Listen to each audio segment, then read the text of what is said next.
fellow citizens, our way of life, our very freedom came under attack in a series of deliberate and deadly terrorist acts. Several shots were fired as President Kennedy's motorcade passed through downtown Dallas. None of us will ever forget this day.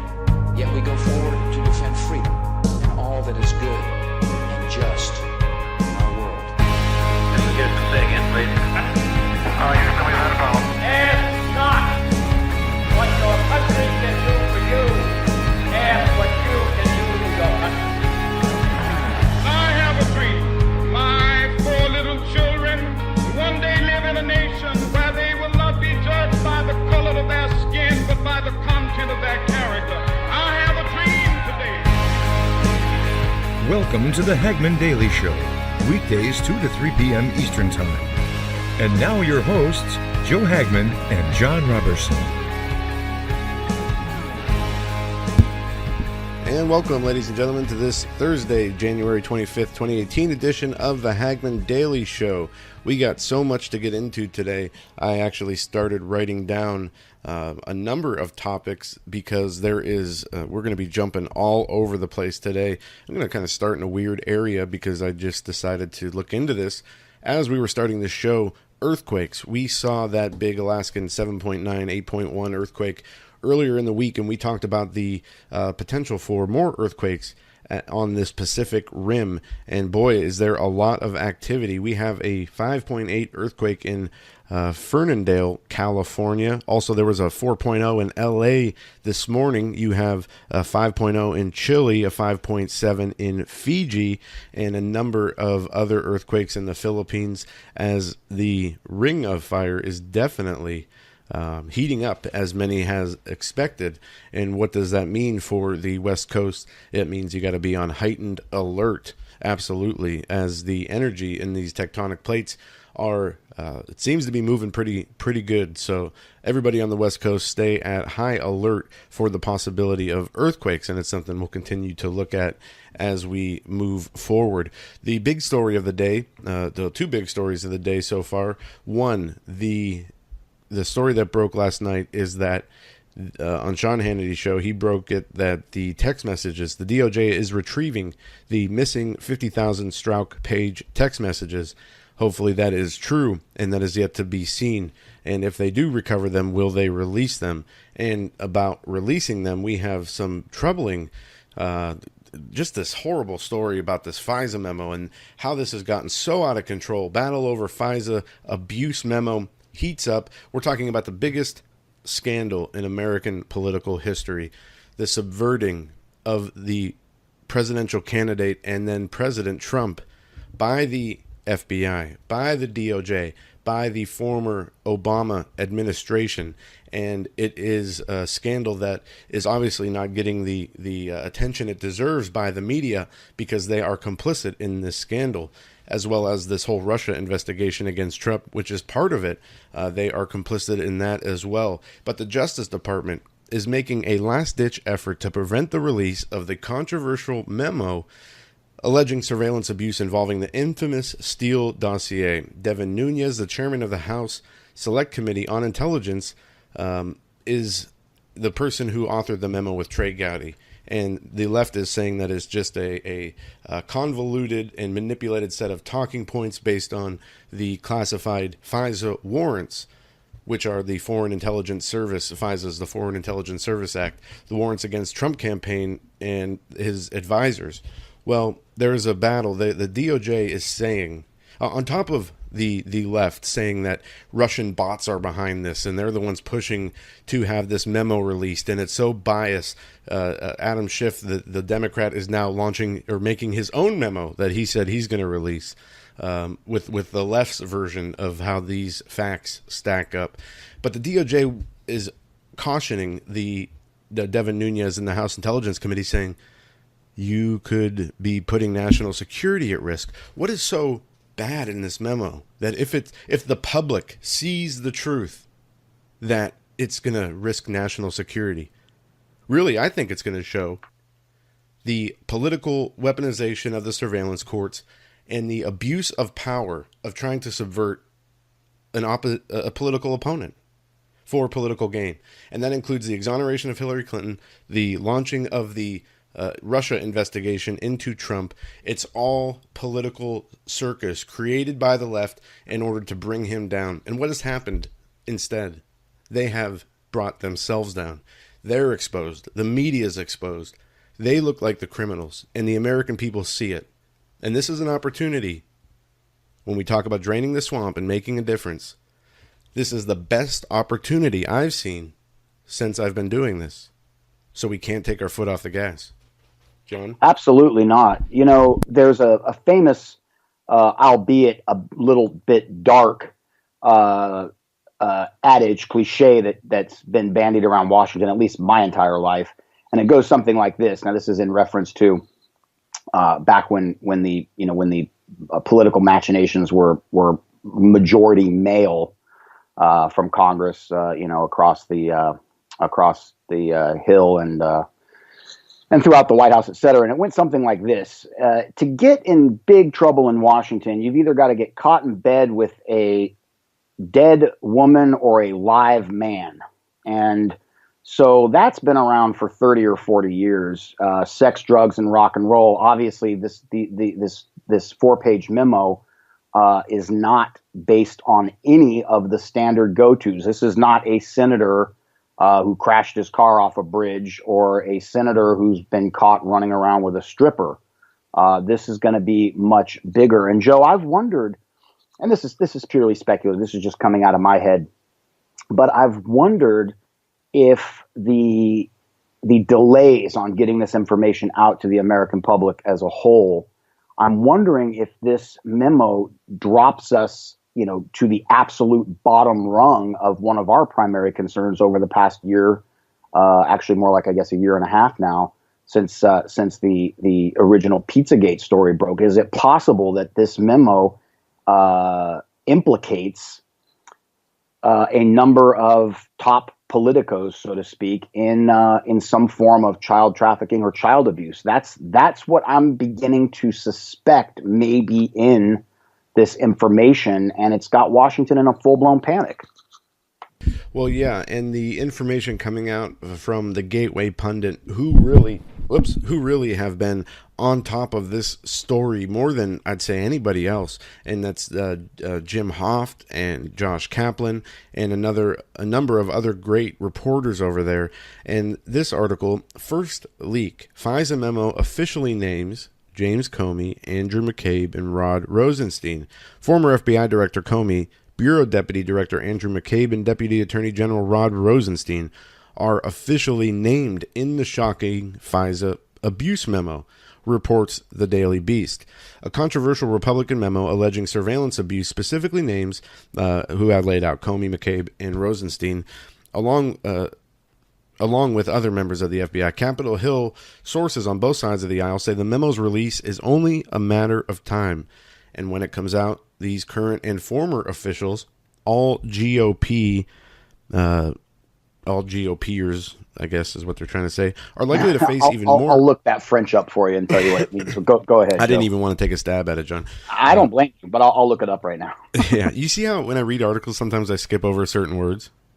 Have you noticed that? Well, with these two words, I don't think it's a bad idea. We know the second word is noir, which means black. We just have to figure out what the first word is. And if it's hats, I won't even tell you. Yeah.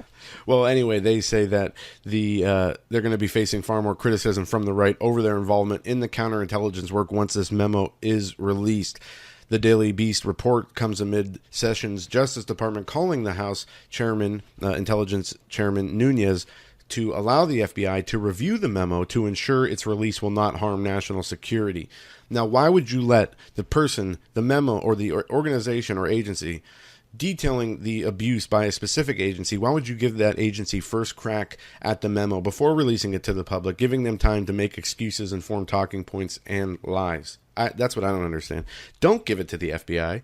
The FBI at this point, until they clean house publicly, are the enemy of the people, just like the media. And I hate to say that because, again, 99% of the FBI agents are basically heroes. They do good work. and they're trying to make a difference, but we have the politicalization, and the few incidents we have, and the involvement with terrorism. I guess 99% is probably a little giving them too much credit, but you understand what I'm saying. It's ruining the FBI for the rest of the people because of a few rotten apples at the top. And if this is accurate, this information, that it not only shows these abuses, but implicates these men at the top of the FBI and DOJ in carrying out these abuses, knowingly doing so, then they're going to have a big problem. And how is the media going to spin this? That's one thing that we see still going on today. We had MSNBC Steele pundit Steele. I said MSNBC Steele. MSNBC might as well be. Steele decries GOP will rue the day it questioned the FBI, saying it's going to come back and blow up in the GOP's face. ABC finally covers missing FBI texts, paints it as a wild GOP conspiracy. And I got a new name for the FBI. We'll call it the Left BI from now on, John, because nice. That's exactly, and that's not mine. I read that somewhere, but that is exactly what they are. MSNBC, FBI concerns are destroying America using McCarthy playbook. See, when these people use McCarthy as an example, one thing that they forget is he was right. Yeah, and that's a big thing they forget. Joe, as I've listened to your commentary, first of all, so we don't leave this hanging, the choice of words from our friend Josh Kaplan, who's been on the Hagmann Report many times and is doing very well over at Gateway Pundit. And by the way, I've communicated with Jim Hoff last month, and he agreed to come on the show, and I think we're right about at that focused time. I think it was next week. He had some availability. So we're going to hear from some Gateway Pundit people here shortly on the evening show. But the words he chose to use is bête noire or bête noire. It's pronounced two different ways. And it's simply a person or thing strongly detested or avoided. Here's an example sentence. An idiosyncratic driver whose bête noire was the left turn. The phrase has been around for 213 years. It was first used in 1805. So that's from Merriam-Webster. But that's a massive digression. Josh Kaplan, excellent choice of words there. He certainly has depth in his vocabulary. But, Joe, I was thinking about the Democratic Party today. And then I started getting a headache, so I stopped thinking about it. But while I was thinking enemies about it, of the state, they're not a party; they're a criminal organization, and it is time that we stopped, walking on eggshells and call these people out for what they really are. They are enemies of America. They're enemies of the Constitution, and they are working against the best interest of every working American, Christian conservative, and individually or all of the above labels. And it is time that we called them out for what they are. Well, if they don't watch, no, I'm not even going to say that. That I think what I was about to say crosses the line. It's not edgy; it's falling off the edge. But, yeah, I'm ready to jump. Yeah, I was just about ready to go there. Today's definitely a little more of a body blow type day. But I was thinking about the Democrats. Okay, and I don't know where they're at, but I'm sure there's got to be some of them out there somewhere. I haven't personally met any, but then again, I come from libtard California, with a brief stay in libtard Western Washington state. Note the difference I make between the east and west side of that state. Same with Oregon. But there's got to be some blue dog Democrats, some labor Democrats out there somewhere. There's probably quite a few of them here in the what they call the Rust Belt. I imagine, you look around Ohio and Pennsylvania and Michigan, Wisconsin. There's got to be a lot of Democrats who, they've been in the Democratic Party for 60 years and they haven't figured out that it's not the party of Kennedy and Truman anymore. I'm wondering if we're going to see some massive defections from anybody who no longer wants a big capital letter D next to their name, simply because, Joe, as you illustrated in your opening commentary, these people have completely gone. I mean, they've gone ballistic. It's hard to explain where they're at. They're without lawless profanity. criminals. They're lawless criminals who are working against the president and the agenda of the president and all of the people who voted for him, who wants to put America first. They're like a room full of little kids at a birthday party, and the mom walks in and the cake that she baked, she stayed up all night last night baking, is demolished. It looks like it got run over by a truck, and there's 15 little kids standing around with blue frosting from ear to ear, and they're all saying that they didn't do it. Yeah. And that's what they're like. But there's got to be some people out there somewhere. I believe my mom's parents were both registered Democrats. And of course, if they were still alive today, I think they'd probably both be registered independents or Republicans. But there's got to be some defections from that camp, I would think, unless it's just a massive satanic delusion that's consumed every single person that identifies with that party. And of you course, make a great point, John, because we don't need to agree to support Donald Trump when we're talking about these abuses and this scandal. We need to agree that what was done to Trump can never happen again. And whether you're a Democrat or Republican or independent or whatever you are, you have to agree that this kind of corruption and abuse of power cannot be tolerated, and the people who carried it out must be held accountable. We don't have to agree on Trump. We don't have to agree on immigration. But if you don't stand up for the truth in this, you're just as complicit as the people who carried it out. You know, that's an excellent point. And furthermore, I'd like to know why Skype keeps moving the mute button around the last couple of days. That's why I've been slow on the uptake lately, Joe. Is 1 minute it's down at the bottom of my screen, then it's up in the middle. Sometimes it's right smack dab over your forehead on your little icon picture. But anyhow, yeah, it's a situation, and I've been wondering this for several years. I went on the record with John Wells over at Caravan to Midnight 2.5 years ago and said that eventually I thought there would be some defections out of the other circus ridiculous, to borrow from Steve Quayle, that we call Hollywood. I thought for sure by now somebody big on the Luciferian side of the hip hop or rock scene, you know, a Beyonce, a Jay-Z, an Eminem, somebody like that would defect. And that has yet to happen. And there could be, you know, I think what you just said, Joe, goes back to what we discussed the other day. Where are the statesmen in the Democratic Party? Where are the law and order Democrats? Where are the Democrats that still have a sense of justice? That's the question. Where are these people? It's just insane. It's like, because we know, I often say this, the Democrats are up to their eyeballs in hogwash. The Republican Party is only up to their waist. And the other distinct difference between the two parties, particularly in, let's call it the post-Bill Clinton years, is that the Democrats, at some point, they come right out and reveal the aces they stuffed up their sleeve. They do it all the time, and they get away with it all the time. Why? Because they get a ghetto pass. They get one ghetto pass after another by all their friends in the fake media. But Republicans do a lot of the same stuff. They just aren't very good at it. Well, check this out, John. You talk about a conspiracy.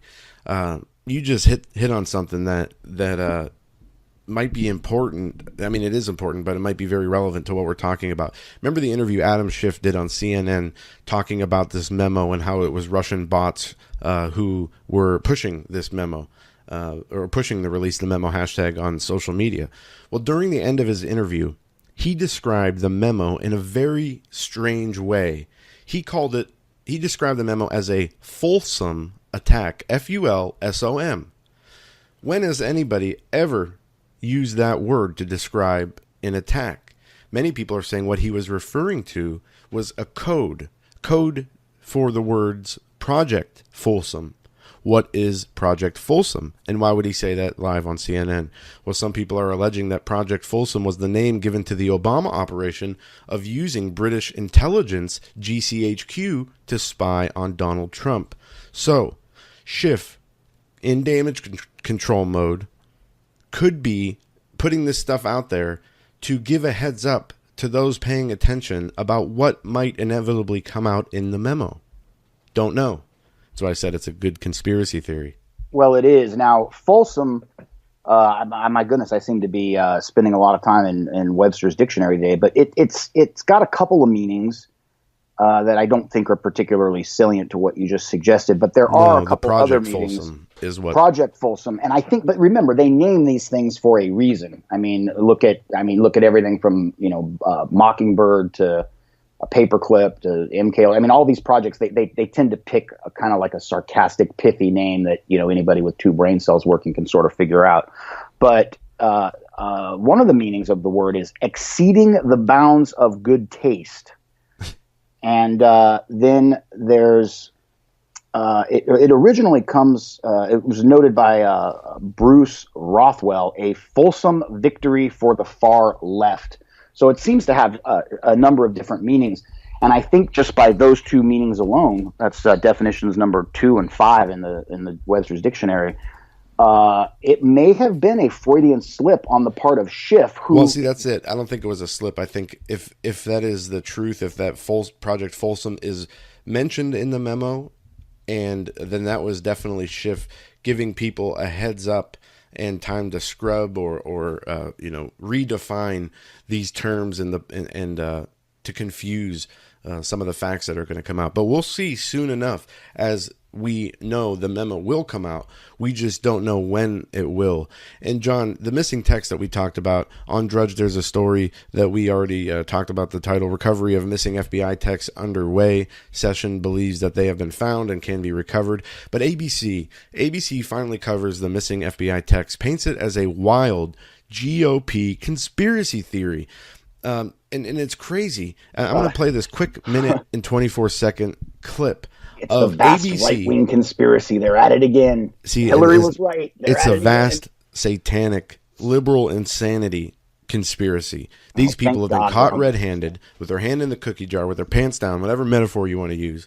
And now they're trying to explain it away like a pedophile on, Dateline who gets caught coming into a house with wine coolers and condoms and is on camera being exposed. And he's trying to say he's just looking out for her best interest. That's what happened to these people. They are caught. Now, it's up to us, the people, to make sure that the world knows it. And I'm pretty bitter about this, and we'll talk about that. Yeah, Pastor Langford gave a great message on being bitter, and I'm going to explain why I'm so bitter after we play this clip. Here we go.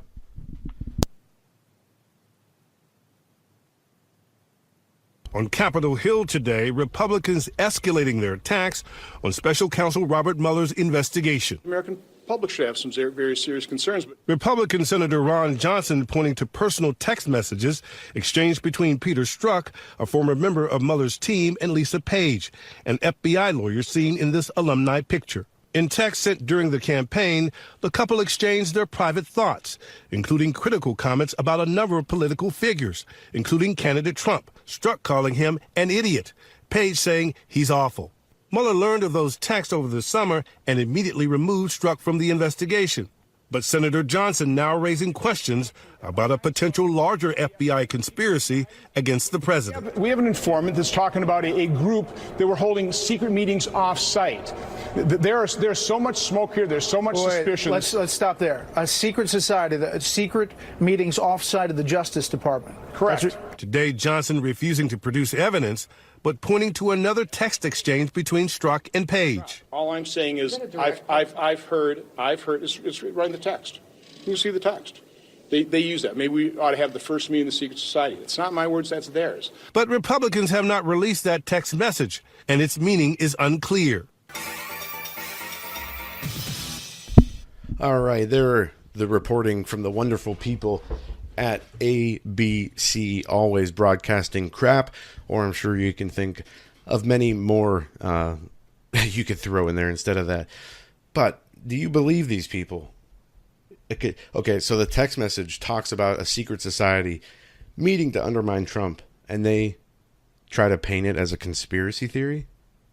Well, that's because a lot of them are involved in secret societies and have been for a number of generations, and they don't want the average American consumer to figure out that they are, in many cases, Luciferians, some of whom, especially in the Hollywood epicenter of it all, do horrific things to children. And because if the public figures that out, all of a sudden, guess what? Nobody watches ABC anymore. Of course, you're going to have to not stop watching NBC, CBS, HBO, and all the rest of it. I'll tell you, Joe, I always felt like there would be a moment of vindication. I went out on a pretty thin limb with the Hagmann Report 3 years ago and started talking about this to pretty much anybody who was tuned in and listening. And you may recall, Joe, that I was very concerned before the first time I came on and did a full show with your father and yourself. We had a number of conversations offline where I was like, look, I don't even want to go into this, but it's happening and we've got to talk about it. And I remember that summer night when I came on and said, look, they are breeding babies specifically for Luciferian sacrifice at the upper echelons of the feature film and television industry. And when that became, I remember, I don't want to get too far down story lane here, but I remember sitting out in the desert. You talk about a weird, creepy night. I won't go into all the details, although it makes a great story. It's just better for offline. But I found myself sitting out there with a couple of strange dudes whose house I was at, and then a street preacher and a witch. And there was a big bonfire in the backyard, and I learned so much that night. And then I brought it to the Hagmann Report shortly thereafter, 6 weeks maybe, if that. Well, here we are 3 years down the road, and everybody from Liz Crokin to Melissa Zachariah to Tracy Beans to Sean from SGT, all up and down our counterpart platforms, they have all discovered by one avenue or another the exact same thing. And yet I don't feel any vindication about having reported that stuff 3 years ago. What I mostly feel is just stress and frustration and sadness for this country. Because, Joe, you mentioned this, I believe, right before we went on air today. There is supposition that these text messages, when used to contextualize in part what may be in this 4-page memo, could spark a sentiment of revolt in this country. And think about the implications of that. Think about what would happen. I'm encouraging all of our listeners to just think about this for a second. What would happen in your county, in whatever state you live in whatever county you live in?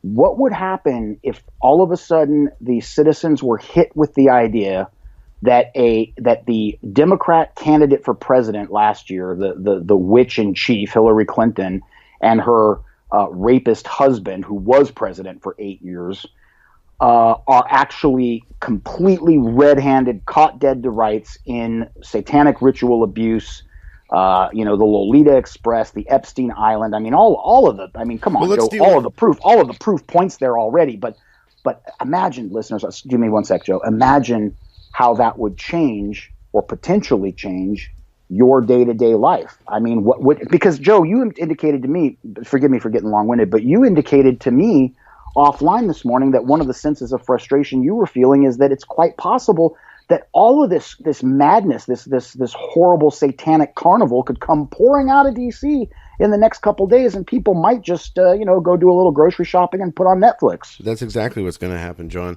because Americans have, for the most part, have become I don't even know what the right word to use is, but we'll say the apathetic, lazy. Yeah, I was looking for something much worse. And I am very bitter, and I want to talk about this just a little bit, because Pastor Langford gave a great message last night talking about how we can't fall into that hatred and that constant having that bitterness towards the world and towards everything. And I'm reaching that point because, again, I'll say it again for the 100th time this week, this is the biggest scandal in American political history in our lifetimes, probably ever. And I said history, yes. We see nothing like this has ever happened before. We have all these people who conspired against Trump, the FBI, the DOJ, the Obama administration, Hillary Clinton, the media, Hollywood, on and on and on, are so close to being exposed. But what is happening? We see some movement on Twitter. We see people emailing their lawmakers. Yes, more people are paying attention, and that's great. But what is being done? If people want to get things done, they have to do it themselves, unfortunately. You can't rely on other people. So, and I think a lot of people would, Joe, but what are they? I'm not trying to be vexatious for you, but what are they supposed to do? I mean, this is where I become bitter. Is it time for Grandpappy's shotgun? I mean, where are we? This is where I become bitter, because there's only so much we can do that is, and it's not really that effective. Everybody has to be emailing and calling their congressmen, calling their senators, calling their media organizations.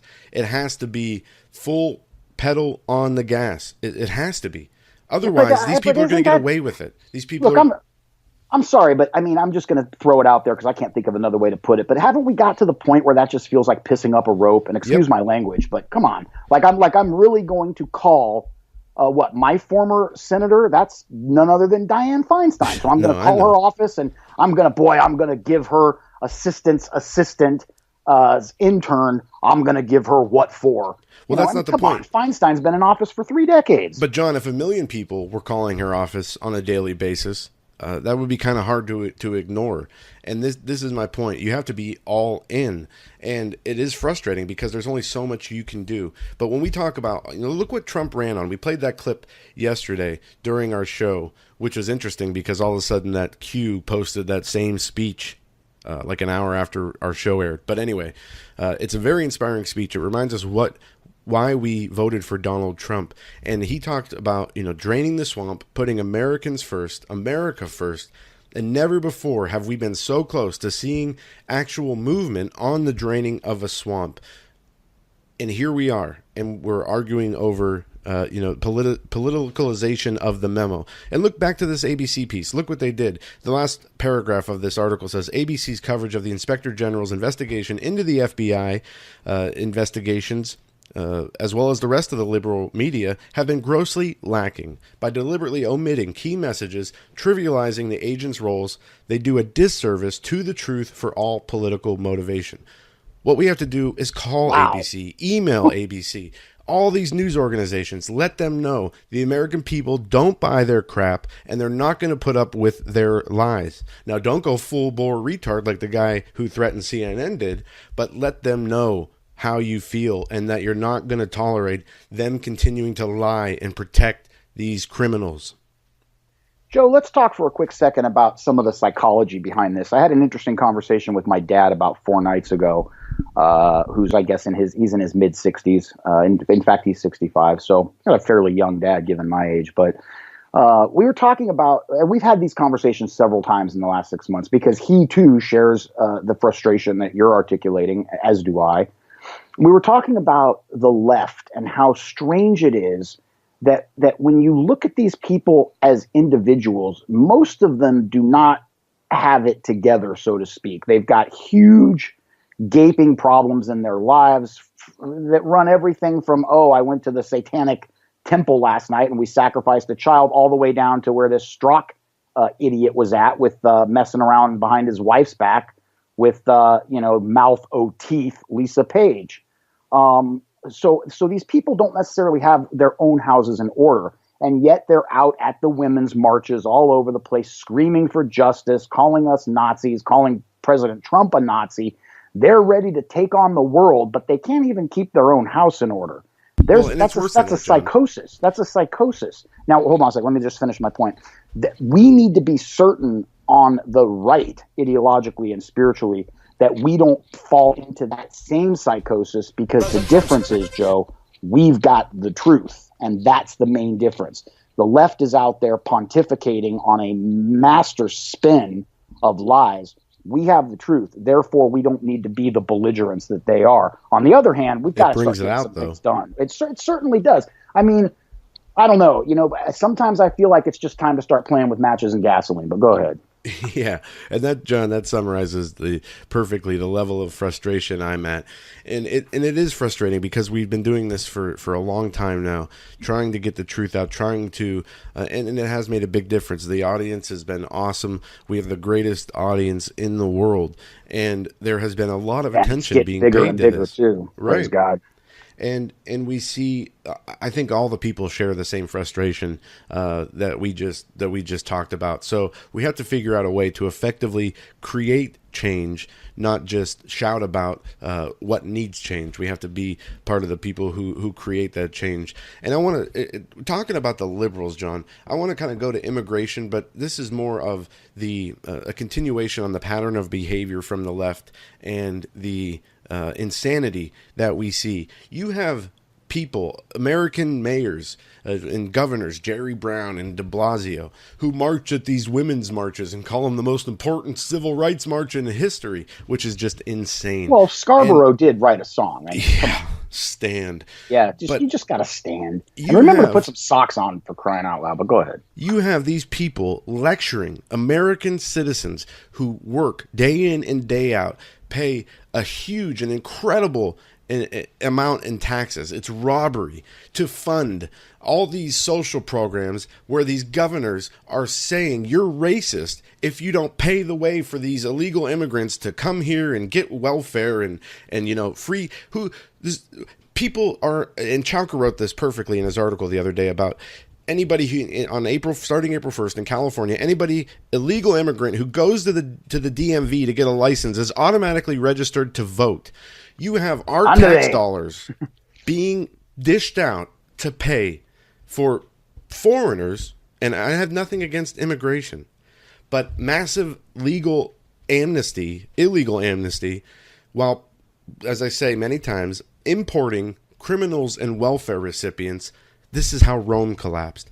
And these people literally believe so well in their cause. They believe they're right to put the immigrants over the American citizens so much.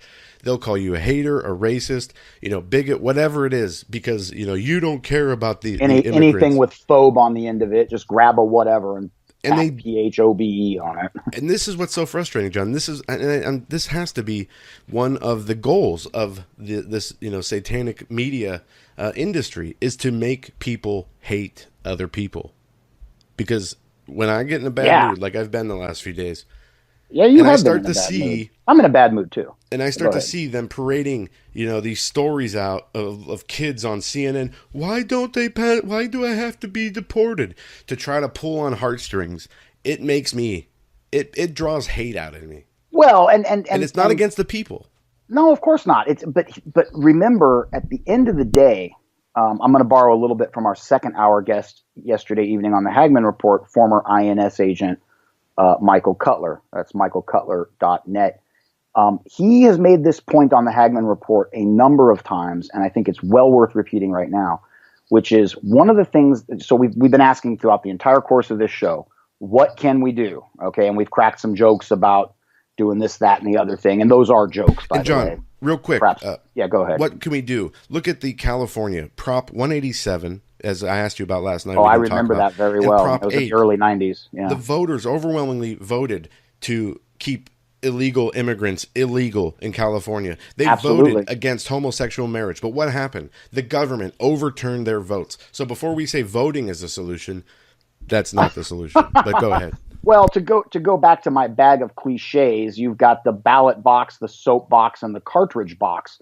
And I think we're just about fresh out of soap boxes. So that's been the verbiage to express outrage in the whole history of the country. The ballot box is first, the soap box is second, and the cartridge box is third. But quickly back to Michael Cutler. One of the things that we can all start doing right now today is take back our language. I was thinking about this, and this may sound a little bit low calorie for the predicament we find ourselves in, but it's really not, because one of the things that super, super hyper irritates me, this makes me feel like I got half a hive of bees in my pants, is the way that the left takes these words like dreamer and sanctuary and undocumented whatever. Don't say illegal. They corrupt our very vocabulary. But then what we do in order to push back against all of these ne'er-do-wells, all these, man, it's really hard to remain. I'm sorry, but I'm struggling. Forgive me. It's that line. Profanity issue today. Anger versus humor. You're gonna come over to the humor side pretty soon, because the anger doesn't win out. No, the anger doesn't work. All it does is give you a headache and a bad day. But the language, they've corrupted the language, and then the right just accepts it, because what we do by pushing back against all of their euphemistic terminologies, all their ideological Neverland terminologies, is we just validate them. So these are not sanctuary cities. These are cities that accept federal funding for everything and are breaking federal laws. It's not a sanctuary. A sanctuary is where you go to worship God Almighty. It's got nothing to do with LA. Part of the problem is, and you just summarized this without saying it as much, but we are the people who love this country and who are trying to make it change it for the better are playing by a set of morals and a code of conduct and rules that the other side is not playing by. And I don't know. You just nailed it. That's right. It's how much longer are we all going to stand around like, hand wringing Mr. Nice Guys? If one more person tells me to take some of these situations and quote unquote pray it through, I'm going to lose my mind. Right. Not because I have a problem with prayer per se, but because it's like, okay, prayer's great, but let's take some action. I want to quote a friend of the Hagmann Report. I'll just say his. In fact, I'm not going to say his name at all, but he made the funniest statement on a Skype call about a year ago. He was like, "Look, I'm all for reading 2 Timothy. 2 Timothy's great, but sometimes I just want to drive a spear through somebody." And this guy's a former Marine. It was a pretty funny thing to say. I also want to give a quick shout out to Steve H, who hit me up on Twitter last night. Says he listens to the show every day. Steve, thank you very much. But anyway, Joe, I can continue to ramble, but I'm going to give it back to you. Well, while we're talking about immigration, I want to highlight one thing that's a positive, and you can find this article on Hagmann Report.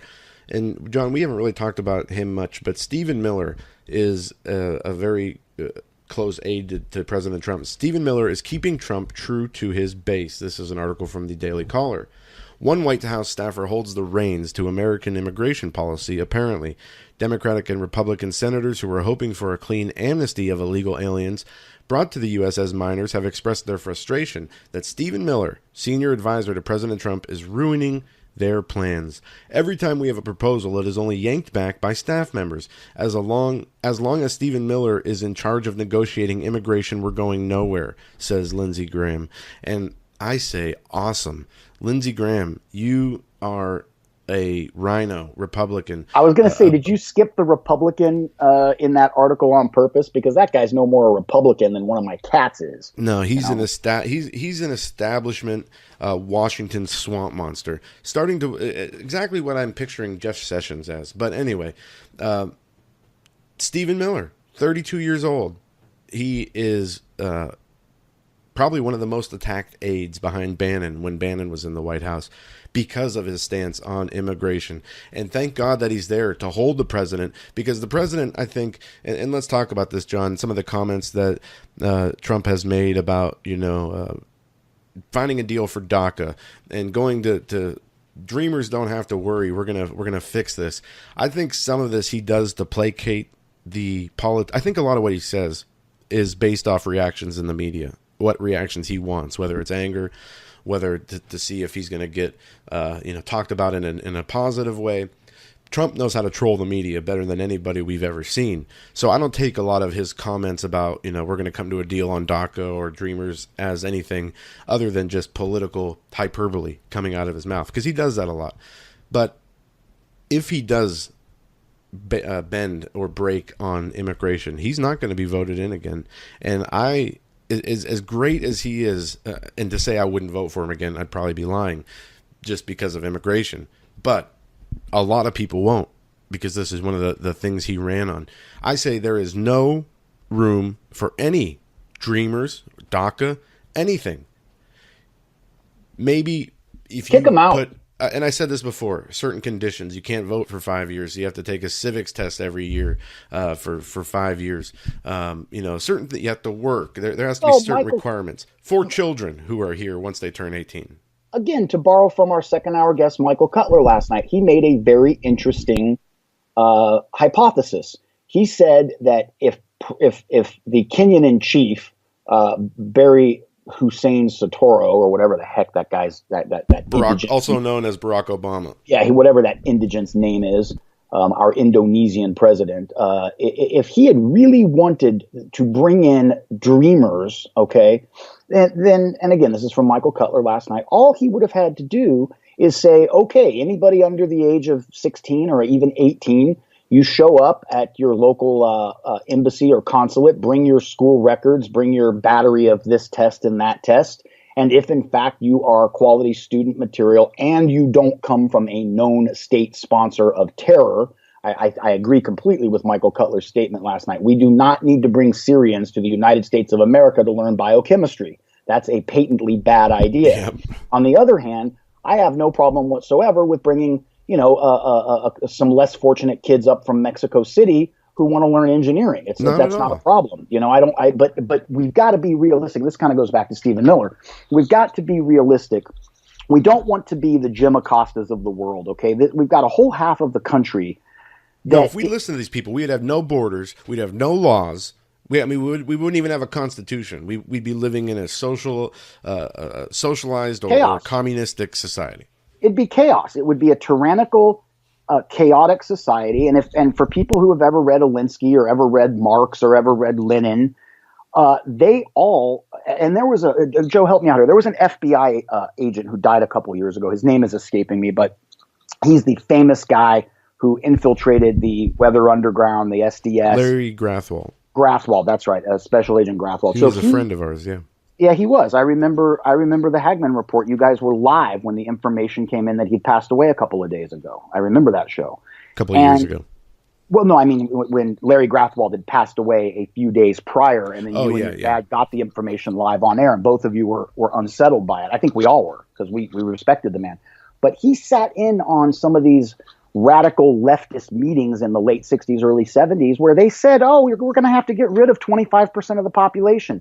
What kind of talk, what kind of crazy talk is that? What is this? The killing fields of Vietnam or no, Cambodia? It's eugenics. It's Margaret Sanger, the leader and founder of Planned Parenthood, who wanted to murder all African American people.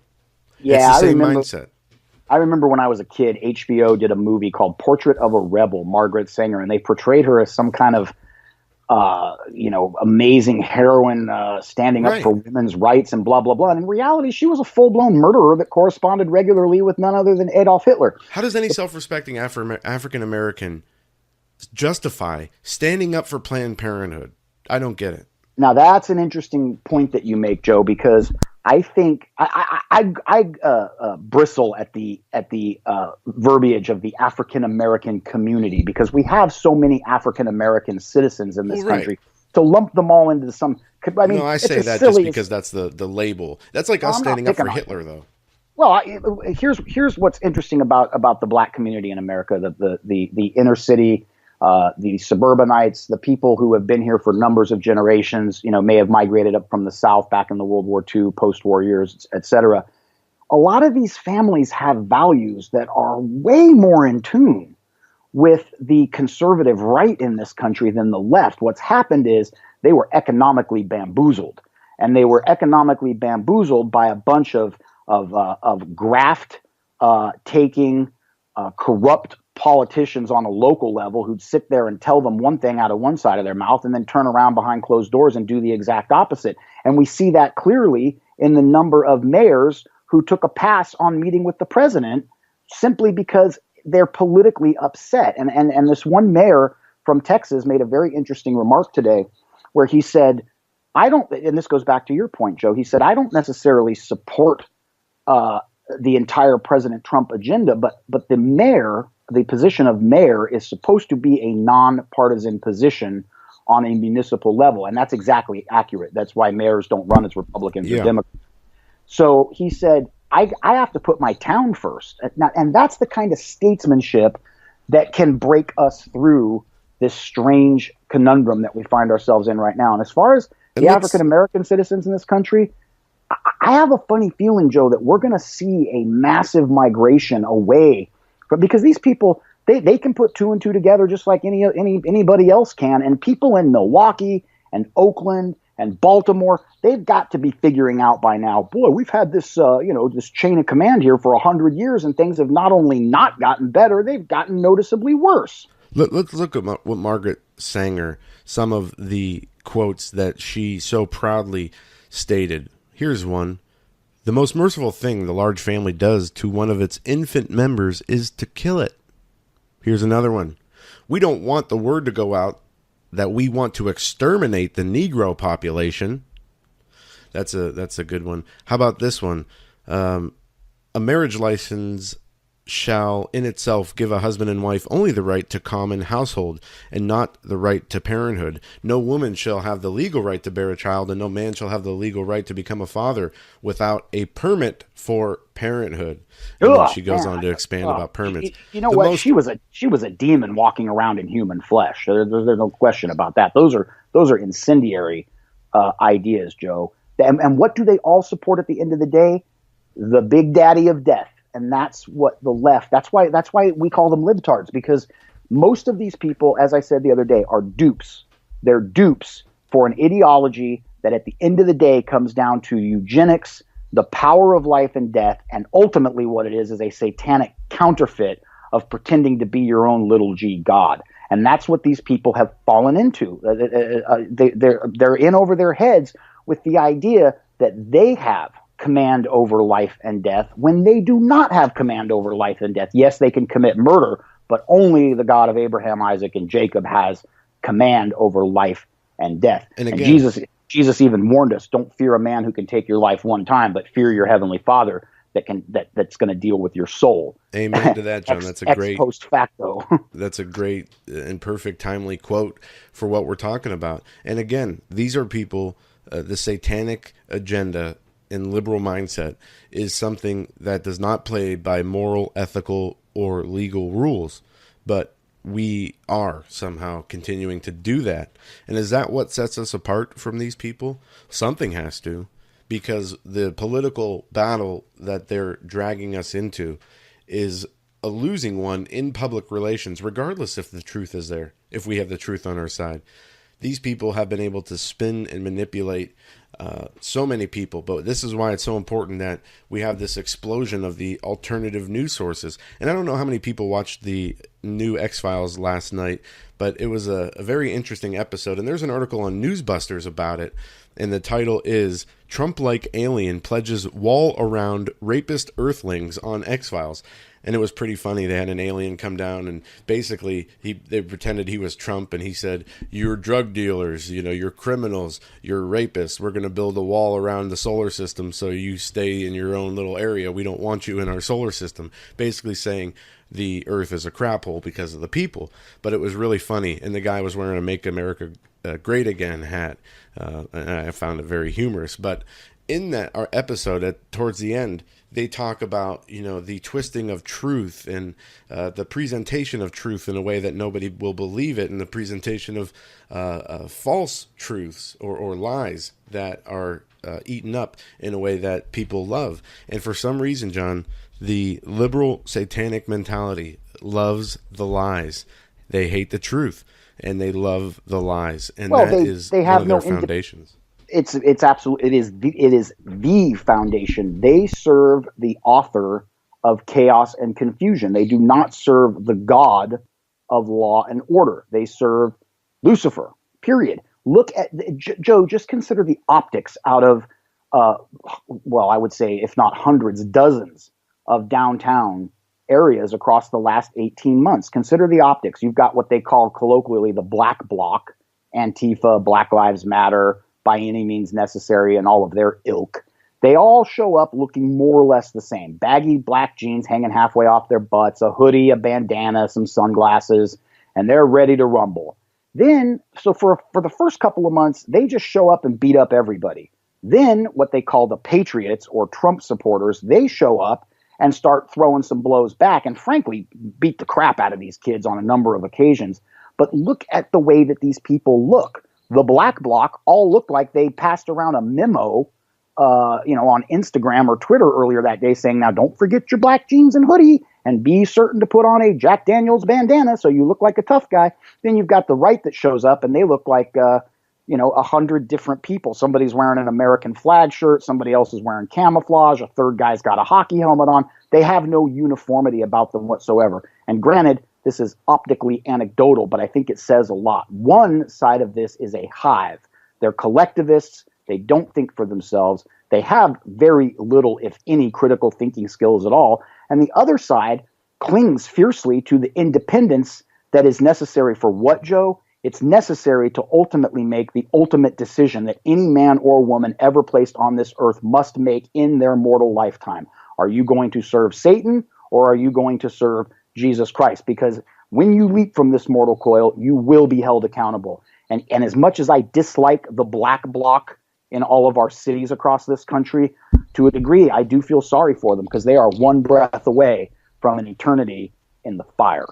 Well, let's end this show on a positive note. and it's great that we've been able to come on here and vent our frustrations and our anger. But how is that? What's that other cliche that's saying that it's always, this one will go down in history. it's always darkest before the dawn. So maybe we are on the verge of something truly incredible happening in this country that will set the satanic agenda back 10, 20, 30 years. Even if it's 1 year, we'll take it. And it has to be it now or never, I guess, as this story and scandal continues to unfold. Trump is in Davos, Switzerland, and the economy is Dow Jones is up over 200 points as the headline of Drudge. And one thing we didn't get to talk about, John, today is this QAnon phenomenon. And we've talked about it in the past, but just to kind of re-clarify, I agree with the narrative that he is putting out there, that of the mindset where he is coming from. Of course, we want to see all these criminals brought down. Of course, we want to see all these deeds of darkness exposed and all the people who are guilty behind it exposed. But to say things like Barack Obama formerly retained a counsel, we talked about this yesterday, John. The guy's got lawyers, any and everywhere he turns. He doesn't need to retain special counsel ever. Just some maybe of the things. Maybe he got an immigration attorney. And this is what frustrates me about this Q thing, because it is very the way it's put together is brilliant. Obviously, many people, it has a cult-like following, but there are details in there that just don't make sense and aren't practical. Or even, I don't know where they're going with this, but anyway. And to clarify, you did not call people that are adamantly following Q's postings every day people in a cult. No. It's a cult-like following, which is not derisive. It's not demeaning to anybody. It's like saying if you're into the movie Clockwork Orange or the early De Niro pictures, you're into cult classic films. But anyway, go ahead, Joe. No, thank you for clarifying that, because I'm not portraying anybody as being in a cult. But it is something that is a phenomenon that has really caught on in the alternative media that lots of people are following. So I think it's important that we, state our opinions on it, as so many people are paying attention and people are making videos and all kinds of crazy stuff about this. But Hillary Clinton's not indicted. George Soros isn't at Guantanamo Bay. Robert Mueller is not working with Donald Trump. Things like this. But John, we only got about a minute left. I want to thank everybody for listening. I want to thank everybody for the feedback. If you can support the show, please do so. In the Blog Talk description, there is a link to PayPal, and I'll just give out the address for people who don't find it on PayPal. It's paypal.me/Joe Hagmann, no spaces. PayPal.me/Joe Hagmann. And also, I want to talk about real quick a sponsor who's coming back to the Hagmann Report in February, but he has a great product, Lane Miller of Minuteman Stove. And he's running a promotion. A promotion will run through now until the end of February. The customer will pay the regular price for a stove and receive the following: free shipping, free fire striker, free bag of Maya Sticks fire starting tender, $30 donation to Hagmann and Hagmann in your name. And those customers ordering the deluxe stove package will receive a 2000 lumen tack light flashlight with rechargeable batteries and charger instead of the fire starters. You use the promo code Hagmann at checkout to get the special. Minuteman has recently upgraded the Minuteman stove, which has new features, and this is a great product. It is a portable stove built into an ammo can, and all the components fit inside the ammo can. There's even a burner on it, and you get these awesome fire sticks that you can keep with your Minuteman stove, as well as put in your to-go bag, which are the striker sticks that are great for starting fires. And yeah, the Mayan sticks are fat wood. It's basically like having gasoline-soaked sticks at your disposal. I just want to interject quickly, Joe. I know we're out of time. But I've been prepping for close to 10 years. What Lane Miller sells at Minuteman Stove is not gizmo gadget junk. It's the real deal. This is stuff that you can take into the bush and come out of the bush alive. Or, as we've stated throughout the course of today's show, the bush may come to you. Why don't you drop his website one more time, Joe? Yeah, and it really is so handy. The website is minutemanstove.com. That's minutemanstove.com. And use promo code Hagmann. Go to their website and check this thing out. If you have a bug out bag, if you like to camp, if you just want to have the extra availability to cook in times without power, you have to get one of these stoves. They're awesome. Jon, thank you. It was a great show. Amen.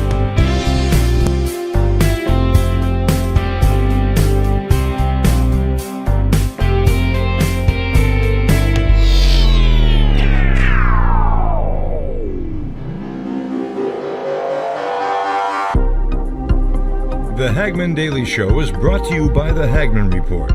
Tune in to the Hagmann Report weekdays, 7 to 10 p.m. Eastern Time. For more information, go to HagmannReport.com. That's HagmannReport.com.